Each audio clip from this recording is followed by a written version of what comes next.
Hello, thought for the day. This is more amusing of the day. I suppose it's a thought for the day as well. I was just thinking about our technology. These are the thoughts that popped into my head.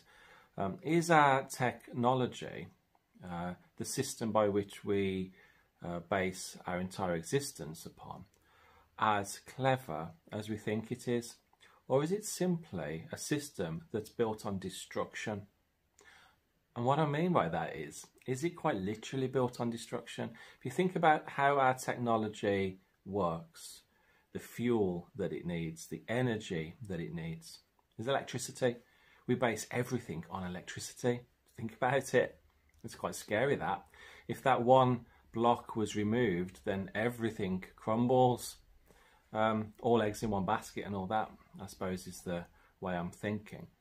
But yeah, think about the fact that in order to get electricity, we have to have some sort of explosion, combustion, in order to generate movement that turns the turbines, that creates the electricity that gets stored in large battery type systems, and then this energy is channeled to our homes. But the energy comes from explosions, comes from combustion. That's how we create our energy. So we, by that rationale, have built our entire civilization on a system of destruction. So is it then only a matter of time before that destructive process destroys our way of life? It creates our way of life, but does it also eventually destroy our way of life because it's built on a system of destruction? Do you see where I'm going with this? For you, if you think back and look at how the ancient Egyptians created their technology, they did have a high technology. Look at what they achieved.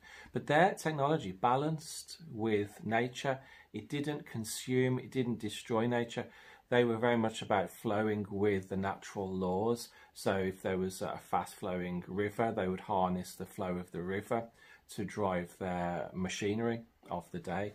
A lot of theories go down that particular road. And if you think about Rome, think about the Roman baths, they would very cleverly and kind of obviously as well, it's an obvious thing to do, you would think, to see where the hot water is coming to the surface through the fault line. It's already hot. You don't have to heat it artificially. So why not build the entire spa situation around where the hot water already is? That kind of makes sense. So they don't even have to heat the water.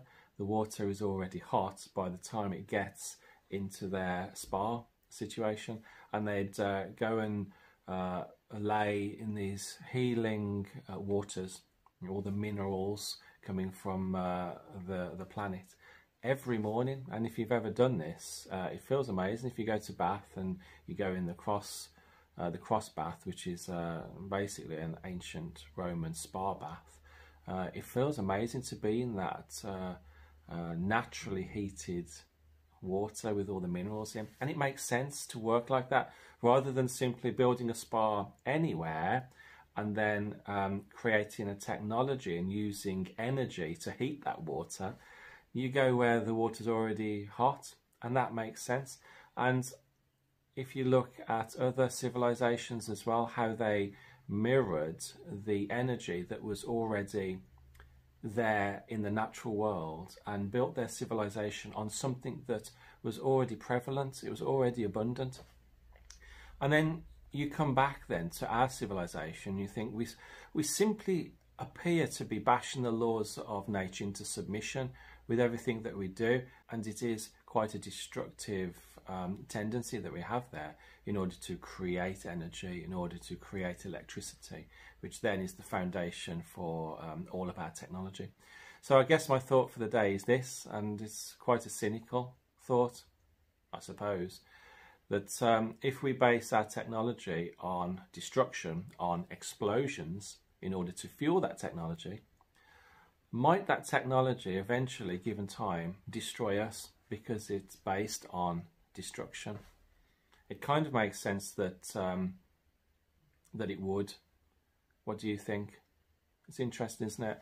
And just going out on a limb here, this is going very fringe now, but if you think about possible alien technologies, if you think about crafts that people have witnessed, that a lot of fighter pilots actually have come forward and talked about recently, because there's a new policy now where pilots of the military are encouraged to talk about UFO activity.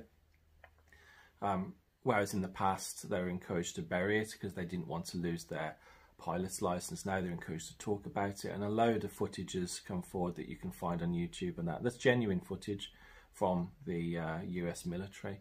And these craft are very exotic, and they don't seem to move through explosions, through engines, through combustion engines.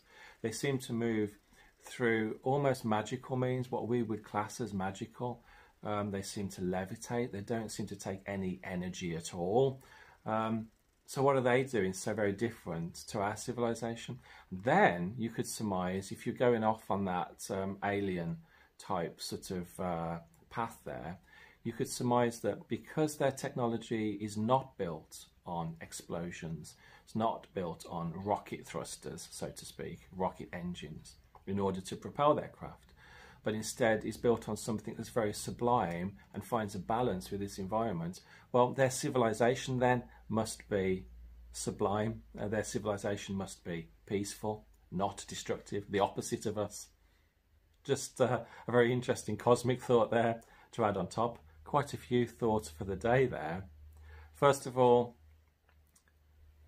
through our technology being built on explosions, combustion, does that mean our technology would eventually destroy us, or at least destroy our way of life? And secondly, can you judge a civilization by the type of fuel, type of energy, type of technology they use? And I think the answer to that is yes.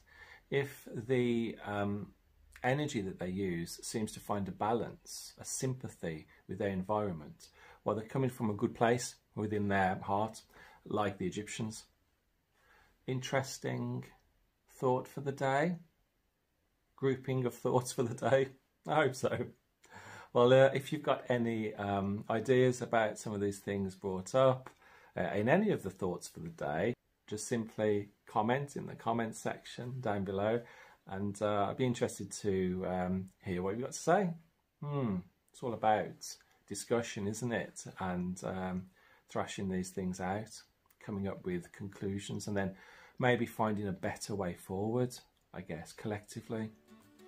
Okay, well, whatever you're doing, stay safe, and I will see you really, really soon. And thanks for watching.